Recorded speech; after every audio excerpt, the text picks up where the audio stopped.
नमस्कार साथियों, कैसे हैं आप सब लोग। उम्मीद करता हूं आप सब लोग अच्छे होंगे।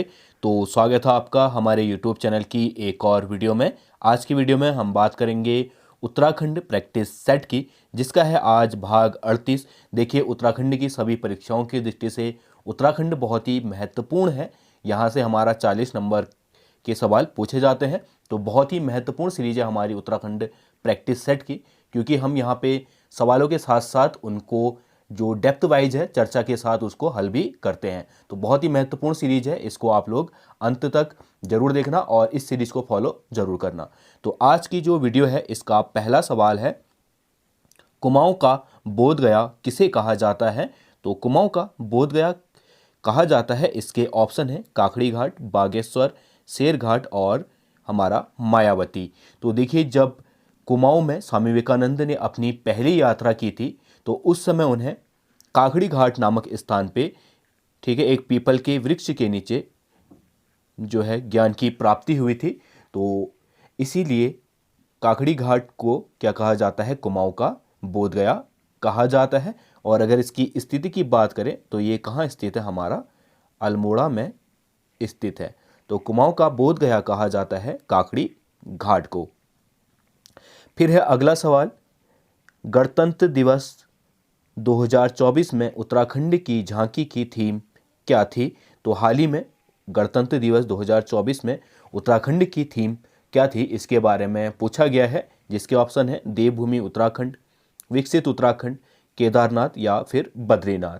तो इसका जो सही आंसर है वह है हमारा विकसित उत्तराखंड।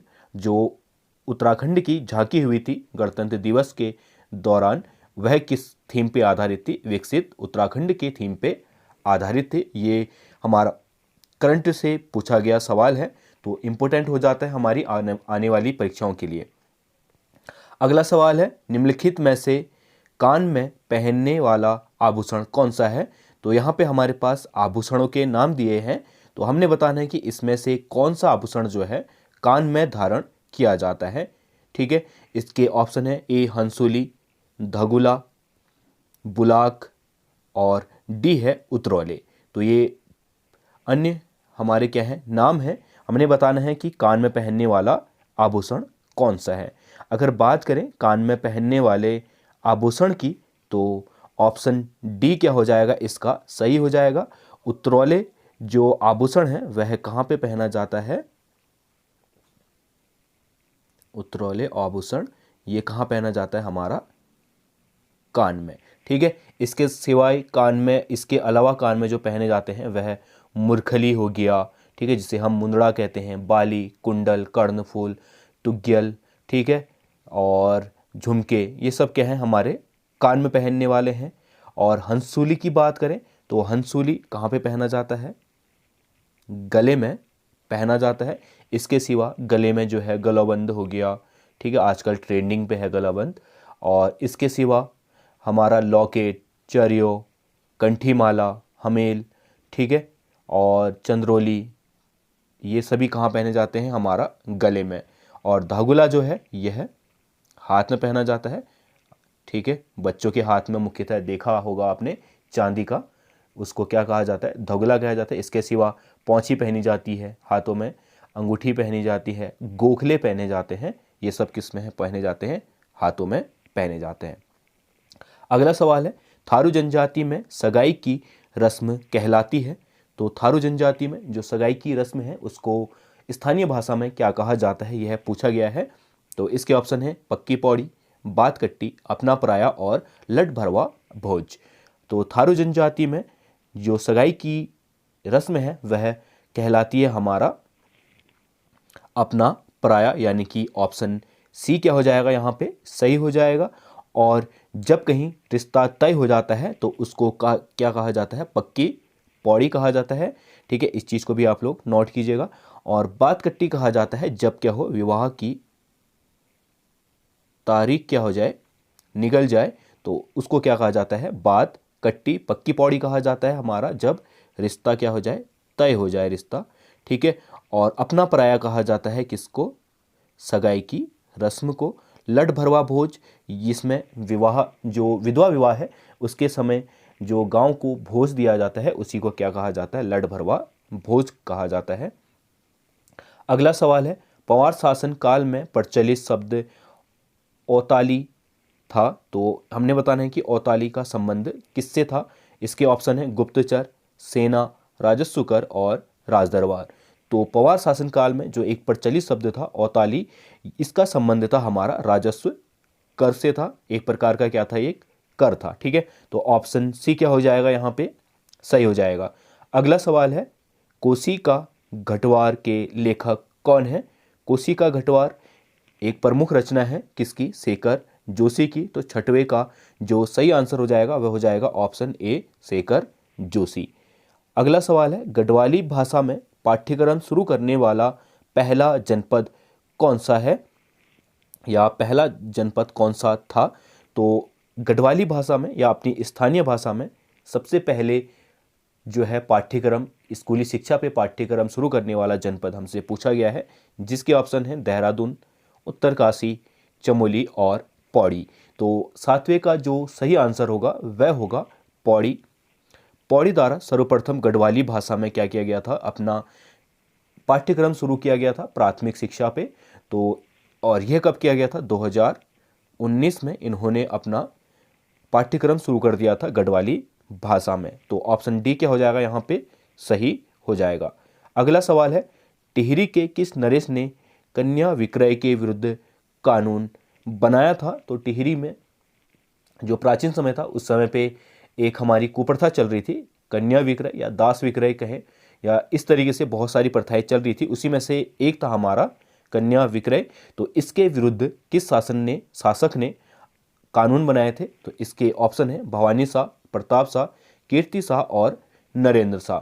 तो कन्या विक्रय के विरुद्ध कानून बनाने वाला शासक था ऑप्शन सी, कीर्ति शाह। इन्होंने इसके विरुद्ध जो है बहुत ही सख्त कानून बनाए थे। और अगर बात करें कीर्ति शाह के, तो इसको इनके शासनकाल को टिहरी रियासत का स्वर्ण काल भी कहा जाता है। ठीक है, स्वर्ण काल किसके काल को कहा जाता है टिहरी रियासत में, कीर्ति शाह के। अगला सवाल है, पंचबदरी में से भविष्य बद्री मंदिर कहाँ स्थित है। देखिए उत्तराखंड में आपको पता है पंचबदरी स्थित है। ठीक है, जिसमें से हमारा मुख्य बद्री हो गया, जिसे बद्री विशाल या विशाल बद्री भी कहा जाता है। ठीक है, और पांचों बद्री हमारे कहाँ स्थित है, चमोली जनपद में स्थित है, और चमोली जनपद के आसपास में ही हमारे पांचों बद्री स्थित है। हमने ये बताना है कि भविष्य बद्री किस गांव में स्थित है, जिसके ऑप्शन है जोशीमठ, अनीमठ, चांदपुर गढ़ी और सुभाई गांव। ठीक है, अगर बात करें सबसे पहले हम पांचों बद्री की, पहला बद्री है हमारा क्या, विशाल बद्री। ठीक है, दूसरा है या जिसको हम पहला बद्री भी कहते हैं आदि बद्री, वृद्ध बद्री, योग बद्री और भविष्य बद्री। ठीक है, ये 5 बद्री उत्तराखंड में स्थित है। और अगर बात करें भविष्य बद्री की स्थिति की, तो यह सुभाई गांव में स्थित है, जोशीमठ से कुछ दूर तपोवन के पास। ठीक है, तपोवन के पास क्या है, सुभाई गांव स्थित है। और अगर बात करें बद्री विशाल की या विशाल बद्री की, तो ये कहाँ स्थित है, चमोली में नर और नारायण पर्वत के पास। फिर आ जाता है हमारा आदि बद्री दूसरा, और आदि बद्री को ही हमारा पहला बद्री या प्रथम बद्री भी कहा जाता है। आदि बद्री स्थित है कर्णप्रयाग के चांदपुर गढ़ी से 3 किलोमीटर दूरी पर स्थित है, चांदपुर गढ़ी से लगभग 3 किलोमीटर की दूरी पे स्थित है, दूसरा हो गया। तीसरा है वृद्ध बद्री, ये हमारा जोशीमठ के अनीमठ गांव में स्थित है। ठीक है, अनीमठ गांव में वृद्ध बद्री हो गया। चौथा है हमारा योग बद्री, योग बद्री स्थित है पांडुकेश्वर में। ठीक है, जोशीमठ के ही पांडुकेश्वर में स्थित है। और भविष्य बद्री मैंने बता दिया कि कहाँ स्थित है, सुभाई गांव में स्थित है। ठीक है, इस चीज़ को आप लोग नोट कीजिएगा, ये अक्सर जो पंचबद्री है यहाँ से अक्सर सवाल आते हैं। अगला सवाल है, रुक्मणी हरण निम्नलिखित में से किसकी प्रमुख रचना है। तो रुक्मणी हरण की बात करें तो रुक्मणी हरण जो रचना है वह चैतू की है। ठीक है, चैतू और माणकू जो है वह सुदर्शन शाह के क्या थे, सुदर्शन शाह के दरबार में प्रमुख चित्रकार थे। ठीक है, और अगर बात करें चैतू की तो चैतू का जो प्रमुख रचना थी वह थी रुक्मणी हरण, और माणकू की बात करें तो गीत गोविंद, आंख मिचोली आदि जो हैं माणकू की प्रसिद्ध या प्रमुख रचनाएं हैं। ठीक है, तो ये थे आज की वीडियो के कुछ महत्वपूर्ण सवाल। उम्मीद करता हूँ आपको वीडियो पसंद आई होगी। अगर वीडियो पसंद आई है तो वीडियो को लाइक शेयर जरूर कर देना। चैनल में नए हो तो चैनल को सब्सक्राइब करके जरूर जाना। हम मिलते हैं अगली वीडियो में, तब तक के लिए बाय।